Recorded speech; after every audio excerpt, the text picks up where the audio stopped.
bring in, the new generation of treasurers and let them know what you're doing. And a lot of times too, it helps that if you're working with accounting a lot and there's accountants that are curious about what you do, let them know what you're doing. And then they could probably do their job better by tailoring it to what you're looking for. And maybe it's more efficient and it streamlines the process, and they're able to align something on their side to make your job easier. And then they get interested with the Treasury side. I think it's important to do that. Before we start, I want to highlight the biggest challenge I've noticed in the Treasury industry. It's professionals finding it tough to build an impactful brand. That's exactly why I put together an ebook, Building and Managing an Impactful Professional Brand. It has helped over 100 professionals define their unique values and stand out in their careers. In this ebook, you'll find practical tips to build a strong network and sharpen the skills you need to succeed in this industry. And the best part? It's completely free. Grab your copy now by clicking the link in the description below.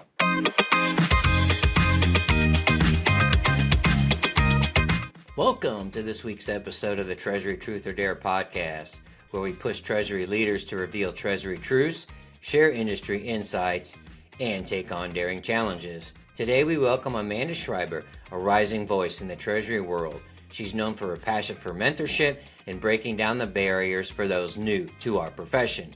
With a wealth of experience in navigating the complexities of finance, Amanda is here to shed light on why Treasury isn't just about the numbers. It's about communication, curiosity, and creativity. In this episode, Amanda shares her journey into Treasury, tackling misconceptions around the profession, and offering professional advice on supporting young professionals stepping into the field. We dive into how communication and mentorship can transform Treasury departments, why Treasury is more than a back office function, and how companies can create an engaging, educational environment for future finance leaders. And of course, it wouldn't be Treasury Truth or Dare without a little fun. Stay tuned as Amanda takes on some unexpected questions, including her all-time favorite sports team and a guilty pleasure music confession. This is an episode full of insights, laughs, and lessons for anyone looking to make an impact in Treasury and beyond. Let's get into it. In terms of our next truth, what do you think we can do to better support those newer to the profession? We always see treasurer. When I was a treasury manager, I was doing everything, or I was a director, I was doing everything, but I always like treasurer. What do you think that we might be able to do to help be more supportive of those who aren't a treasurer yet, or have the responsibilities but don't get the title love there? It's important to, not be a scary department or, any of that for the younger staff. There's no treasury major, right? So coming out of school, no one knows about treasury. They're, either finance or accounting, and then even tax. But treasury is hard, you don't know about it. And so I think that a lot of accountants that you work with, it's important to kind of have that open communication. And a lot of times they'll have questions, right? So they want to sit down in a meeting that you're having forecasts, or maybe what you're looking at, or just have an open door that say, if you want to sit behind me for 30 minutes and an hour, see what I'm doing, ask questions why, I'm doing certain things. But I think it's important just to see what people are curious about, and then have that open door to let them explore what you're working on and understand what Treasury does. Because Treasury could be so broad that it's hard for a lot of, the younger staff to know what you do exactly, because there's, especially at bigger companies, or there's so many different areas. But even at a smaller company, if you're one or two people on the team for Treasury, there's a lot you cover. You might not do it every day. Every day is different, but having just that open door policy and having a lot of communication with different people at the company, you might spark an interest if you let them know what you're doing or what you're working on or what you see. And then what other Treasury departments do, and just answer a lot of questions. I think people, a lot of the staff, younger, especially out of college, they're really curious about different things, and they don't know what questions to ask. So a lot of times it's easier just to have them in a meeting and see what you're doing and what you say and how you ask different things or how you approach different meetings. I think that was important for me coming out of school, and my first years of my career was just being able to sit in the meetings with Treasury and the banks or Treasury and different departments and just listening and seeing how they interact and what questions they ask, because you don't know what you don't know. And so just being able to kind of absorb how they approach it or what they ask and think about why they ask that, or think about what they're trying to get to in their questioning, because a lot of times there's different steps that they're asking. Okay, they're trying to solve for something and they know what the end piece of it is, but there's different steps to get to it. And so I think you kind of have to mentor people in some sense and tell them why you would ask that or why you get that, and tell them what you're looking for at the end. Right. So, I mean, it's active mentoring if you have staff, but also like yourself, if you're the only Treasury person, you might want to add staff someday and recruit internally. So educating them on what we do in Treasury is going to inspire them. And then just in general, all of us doing a better job of communicating what treasurers do, but also to the kids coming out of school, what is Treasury, right? And what exactly do we do, and why is it fun, and why is it exciting? And the more we can get people like yourself and others on the podcast to share, okay, these are some of the things that we're doing, but also this is why Treasury is fun and we're not scary and we don't want to say no all the time and we're not trying to bother you. We're trying to help you. Another thing which Treasury gets all the time is expense reports. You're not processing my expense report. Well, it's not my fault. So, we're often we get the blame quite a bit. I'll put it that way, at least in my experience. Yeah. And I think it's important, when people are passionate about what they do, that especially other departments too, like you could ask tax about what they're doing and understand, and they'll go on forever. And that's a scary department typically for most people. They don't, and it's not that it's not interesting. It's just because a lot of people don't know about tax, or they don't want to know about tax, and they have a different idea of what they do. And you could find that a lot of people are passionate about what they are doing, what they want to share, what their, job is and what they look for. And I think it's just having that, telling people it's okay to ask and see what, and explore what you do. And it gives them an idea. Like, I think a lot of people are thinking of the next thing they want to do. Maybe they start in accounting and they want to go to Treasury, but they don't know what Treasury is about. Maybe they want to go into FP&A, but they don't know until they start asking questions and seeing what it's about. Before I let you give me a dare, I'm going to ask you, this may be more of a personal truth than a Treasury truth, but I need to ask you, who is the greatest football team in the U.S.? I'm just curious. That without a doubt, the University of Notre Dame is the Fighting Irish are the best football team, and they're in the championship in a couple days here. Yeah. So, what's your prediction? I think Notre Dame will win by, I think it'll be 27-24, Notre Dame. 27-24. All right, that's on there. All right, so let's flip the script a little bit.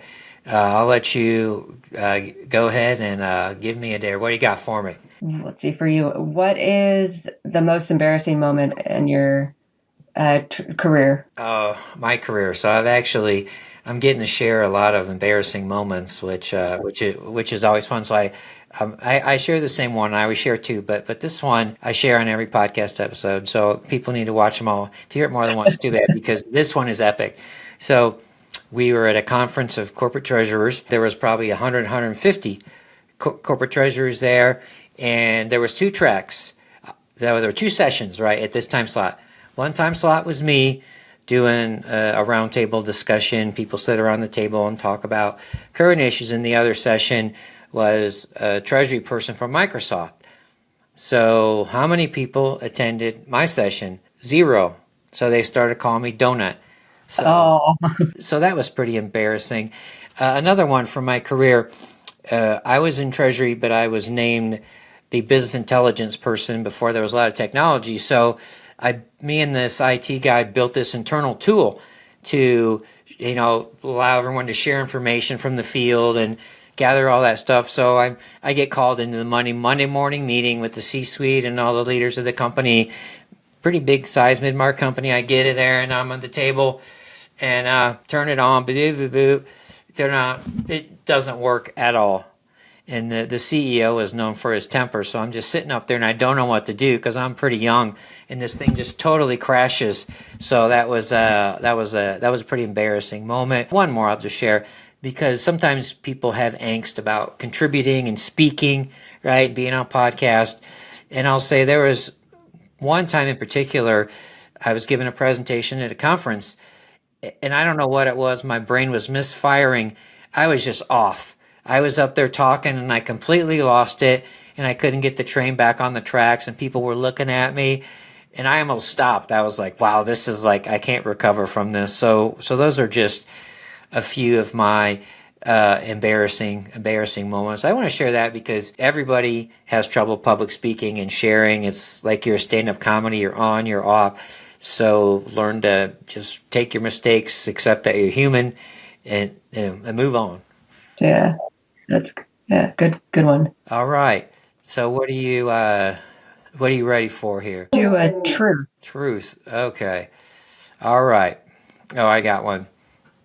All right. Is this a truth or is this not a truth? Treasury should function as a profit center. Not a truth, I think. Okay. It's a hard trick, a little bit of a trick there. Yeah. I guess it depends on the company size, the industry, and everything. I was just speaking with someone there.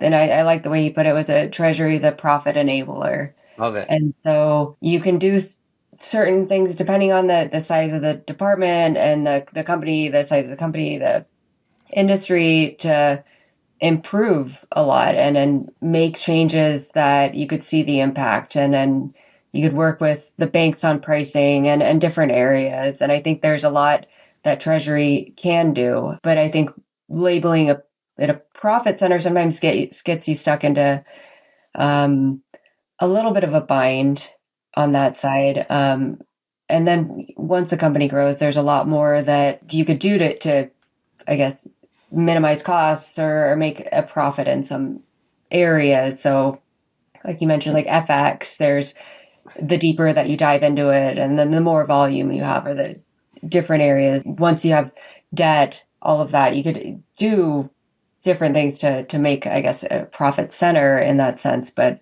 sometimes you don't want to get stuck into the profit center expectations. Yeah, I like that. It's the expectation. So I've conversed about this a few times, had not heated, but semi-heated debates. And I always say, for me, Treasury, we're supposed to protect assets. Now, if I'm Google, I can hire the world FX leader, but like yourself, I'm a lean Treasury department. You expect me to crack the currency market. I'm not a commodities trader. I'm not a whatever else trader that you have. So you're really putting yourself in a bad position.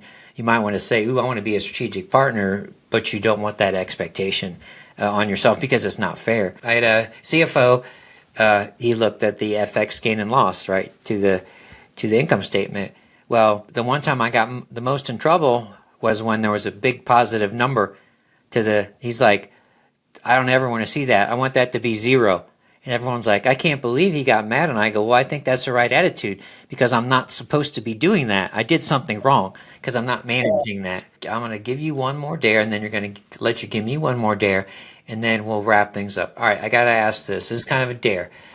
What is your favorite sports movie and why? Well, Rudy would be the favorite sports movie because it's about the greatest football team in the world. So I do like the message that movie gives with Rudy. It's don't let other people tell you what you can't do. And I think having a lot of heart and determination goes a long way. It's a good message in that movie. Yeah, I think it's a good message, for our Treasury people as well.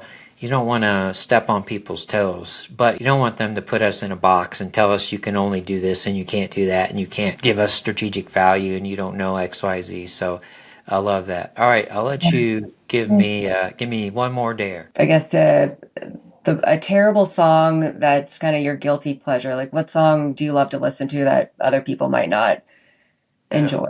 I think it depends on your age. I'll just give you a couple of my artists I listen to, because there's so many songs. Two things that I listen to. One is the Carpenters. So I love the Carpenters, so people make fun of me. And also, I'm a big Debbie Gibson fan. Those are two people like, a friend of mine actually used, one time we were driving around my car, he was throwing my CDs out the car because they were so bad for him. So, that'll tell you. All right, so let's go ahead and I'll wrap things up. Just share with us a final thought or two to the Treasury audience out there, whether it's why Treasury is fun or what is it about Treasury that needs more attention, or why do we have to help promote our profession? Yeah, I think it's for a mix of both. The Treasury, it's fun. It's a small world. It's very, very small, and you meet a lot of people. And I think it's important to also kind of bring in the new treasurers of the world to let people know what you're doing, and within the Treasury group to have good networking, good connections, and talk to your peers a lot, because there's a lot of creativity that you could do in Treasury. And I think a lot of people don't see that as much. And sometimes it depends on if you're, like a Treasury team of one and you're bogged down with a lot of different things, and maybe talking to your peer group, you could see that there's more effective ways to do it, or you can get creative with solutions. And that's important to keep that line of communication open with your peer group, and then also to bring in, the new generation of treasurers and let them know what you're doing. And a lot of times too, it helps that if you're working with accounting a lot and there's accountants that are curious about what you do, let them know what you're doing, and then they could probably do their job better by tailoring it to what you're looking for, and maybe it's more efficient and it streamlines the process, and they're able to align something on their side to make your job easier, and then they get interested with the Treasury side. I think it's important to do that, and you'll find once you talk to more people in Treasury, it's not, people are fun, and there's more to Treasury than you expect. Right. Love it. Communicate, right, more effectively, collaborate beyond Treasury with your bankers, and get the name out of Treasury. Let people know that we are fun, and don't be afraid to have an impact and stretch yourself a little bit, just like Rudy, right? Don't give up when you find your passion. So thank you very much for sharing your insights and experience with us. To our audience, live your Treasury truths and dare to be great in everything that you do. Until next time, everyone, take care. Thanks for watching the show. I hope you guys liked it. Share your thoughts in the comments below. Stay tuned and hit the subscribe button for more.